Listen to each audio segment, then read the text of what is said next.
ازيكم حبايبي؟ عاملين ايه؟ كل سنة وانتم طيبين.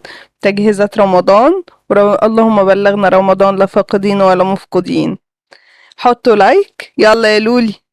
حطوا لايك. يلا لايك وشير وسبسكرايب للقناة. بصوا بقى، احنا هنبدأ بالبسلة، هنخزن البسلة عشان رمضان بإذن الله. بصوا، هي دي 2 كيلو بسلة بالظبط. انا فصصتهم عملتهم وسبت كام واحدة كده مع بعضينا عشان اللي لسه طبعا متجوزة جديد تشوف هي بتعملها ازاي. هي بسيطة خالص، حاجة يعني تافهة جدا. وهنخزن البسلة وهتفضل معانا خضرة وشكلها جميل وزي الفل، ما فيهاش اي حاجة وما فيهاش اي حاجة صعبة ولا معقدة اطلاقا. انتي بصي هاتي الكمية اللي انتي عايزاها. بصوا، هي الوقت ده يعني احنا شهر واحد، الوقت ده وقت البسلة بتبقى مليانة وجميلة وطعمها مسكر كده، بتبقى جميلة. فبصوا، يا ريت تبدأوا ان انتوا تخزنوها من دلوقتي، عشان لو استنيتوا اكتر من كده هتلاقوها بدأت انها تفضى وما تبقاش حلوة. فهو ده يا دوب الموسم بتاعها. بصوا مليانة ازاي. يعني بص، انا ما طلعتش منها غير يا دوب كام واحدة بس، هما اللي فاضيين، هما اللي مفهومش. وده طبعا عادي يعني، لكن بعد كده لو استنيتي هتلاقيها ايه، اغلبيتها فاضية، والكام واحدة هما اللي مليانين. فاحنا دلوقتي بقى بنبدأ في سلسلة تجهيزات رمضان.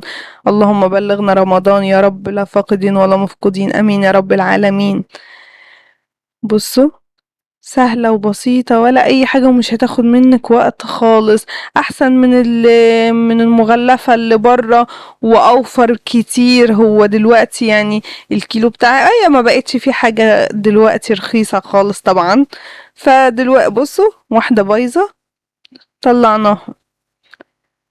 انتي مش هتطلعي منها يعني حاجات بايظة كتير. بس بصوا، دي برضو طلعت فاضية معايا. انا سبتها قلت ايه، لازم ان انا اوريهم برضو ان هيبقى فيه فاضي معانا، وده طبيعي طبعا. لكن بصوا بقى البسلة، هي حتى مليانة وشكلها اخضر وشكلها يفتح النفس لوحديها كده. فبصوا يعني هتبقى حاجة حلوة قوي معاكوا، سريعة، هتعملوها بسرعة، مش هتاخدوا وقت فيها خالص، ولا معقدة ولا تفاصيل كتير ولا اي حاجة. بصوا، ال2 كيلو بسلة خدت بالظبط كيلو جزر معايا. انا بحب فيها الجزر كتير. انتي مش حابة فيها الجزر كتير، خلاص قلليه. بتحبي الجزر كمان اكتر من كده، في ناس بتحبه اكتر من كده، اعمليه. كتري الكمية زي ما انت عايزاها. بصوا، انا قشرت واحدة بالسكينة كده، لان في ناس بتحب تقشرها بالسكينة وفي ناس بتحب تقشرها بالمقشرة عادي. فانا قلت ايه، اوريكم دي ودي. بس انا كان بالنسبة لي صراحة اسهل اللي بالمقشرة يعني. واللي انت ترتاحي عليه اعمليه يعني، ما توقفيش نفسك على حاجة. بس وفي ناس بتحب تحط يعني بسلة وجزر والفاصوليا. وفي ناس بتحب تحط معاها كمان بطاطس. اي حاجة حباها حطيها، بس لو هتعمليها وتحطي عليها بطاطس ما تحطيش عليها البطاطس وتخزنيها من دلوقتي. حطي عليها الفاصوليا ماشي، لكن البطاطس لأ. لو هتحطي عليها البطاطس، لما تيجي تطلعيها وتعمليها ابقي حطي ساعتها عليها البطاطس، وكده كده البطاطس موجودة على طول. بس بصوا، بقشرها بالمقشرة، ما خدتش معايا وقت خالص وطلعة جميلة. بصوا، مش صعبة ابدا ولا فيها اي حاجة. بس طبعا بالنسبة لسه مبتدئين، فقلت ايه، هوريهم كل التفاصيل. يعني انا كان ممكن ان انا اقشرها ونعملها على طول مع بعض، بس انا قلت لا، اوري اللي لسه مبتدئين التفاصيل. ادي دي واحدة مقشرها بالمقشرة، وواحدة اللي مقشرها بالسكينة، قلت اوريكم الفرق ما بينهم. وبعد كده بنقطعها، الجزء اللي من فوق ده بقسمه كده نصين وبروح مقطعاه، لانها بتبقى يعني من فوق رفيعة. فيا دوب لما تقسميها نصين وتقطعيها بتبقى يعني حجمها حلو اهو، حجمها حلو يعني، هي في الكاميرا طالعة تحسيها اكبر شوية، بس هي كانت اصغر من كده يعني حاجة بسيطة بس. وبعد كده لما بننزل بقى لتحت كده بروح بقطعها على 4. بس هي لسه يعني برضو في الجزء اللي من فوق يعني رفيعة. بعد كده بقطعها على 4. ايوه اهو، شفتوا؟ ايوه كده. وبعد كده بروح اقطعها بحيث ان هي ايه تبقى حاجة صغيرة مش كبيرة. ولو بقولك حابة تحطي الفاصوليا حطيها، لو حابة تعمليها بسلة، بس في ناس ما بتحبش الجزر والحاجات دي كلها فيها، يعني برضو اعمليها اللي انتي بتحبيه حطيه. بس هي الطريقة في الاول وفي الاخر واحدة، مش هتفرق، نفس الطريقة بالظبط معانا. بس الجزر يعني بيدي تسكيرة كده للحاجة، بتخلي الأكل مسكر وطعمه جميل. بصوا، بقطع بقى الكمية اللي أنا حباها. اهي الحتة دي اتقطعت مني. او كده خلصنا بقى كانت آخر واحدة معايا. خلصنا كده الجزر. بصوا الكمية حلوة مظبوطة مع بعضيها، انا شايفاها معقولة يعني. لو قلت عن كده مش عارفة، مش حاسة ان هي هتبقى حلوة يعني، بس طبعا ذوقك انتي.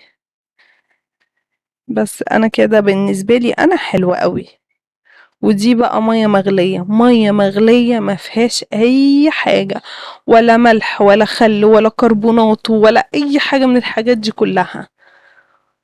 وبعد كده بنزل بالبسلة، بس انا اهم حاجة المية تكون مغلية، بتغلي كده. وانزل بالبسلة كلها، والنار برضو مفتوحة عليها، ما طفتش النار.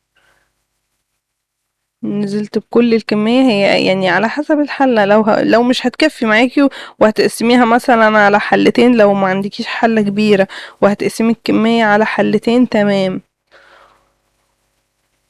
بس انا حطيت البسلة كلها وقلبتها، يعني قلبت فيها كده شوية، تقلبتين 3. وبعد كده سبتها تقريبا لمدة يعني دقيقة، مش اكتر من دقيقة خالص. وهي برضو النار مفتوحة عليها، ما طفتش النار خالص.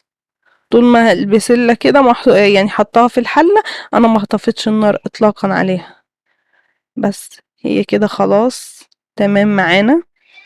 احنا ما سويناهاش، هي ما استوتش، بس هي دخلت يعني خدت صدمة يعتبر في النار.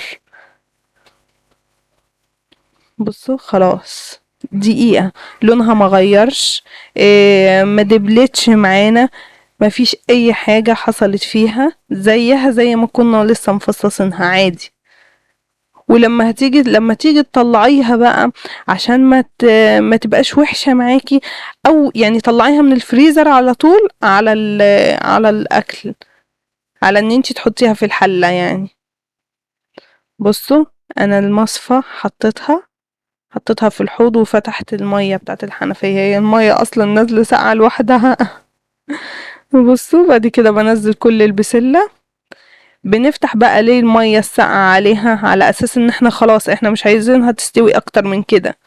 احنا لو سبناها، لو مثلا صفيناها في المصفى وسبناها، هي لسه السخونة فيها فهتكمل سوا، احنا مش عايزينها نكمل سوا، احنا عايزينها تقف على كده، يقف سواها على كده. فانا نزلت عليها مية ساقعة كتير، مية من الحنفية كتير، وبعد كده رحت على الحلة تاني، رجعت حطيت المصفى.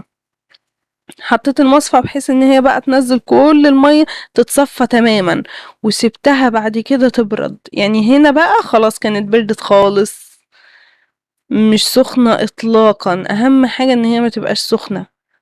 بعد كده انا جبت الميزان ويعني وزنتها، انتي مش عايزة توزنيها براحتك، عايزة ان انتي تعمليها بالكوباية، تعايرها بالكوباية براحتك، شوفي انتي الكمية اللي انتي حباها بقى واعمليها.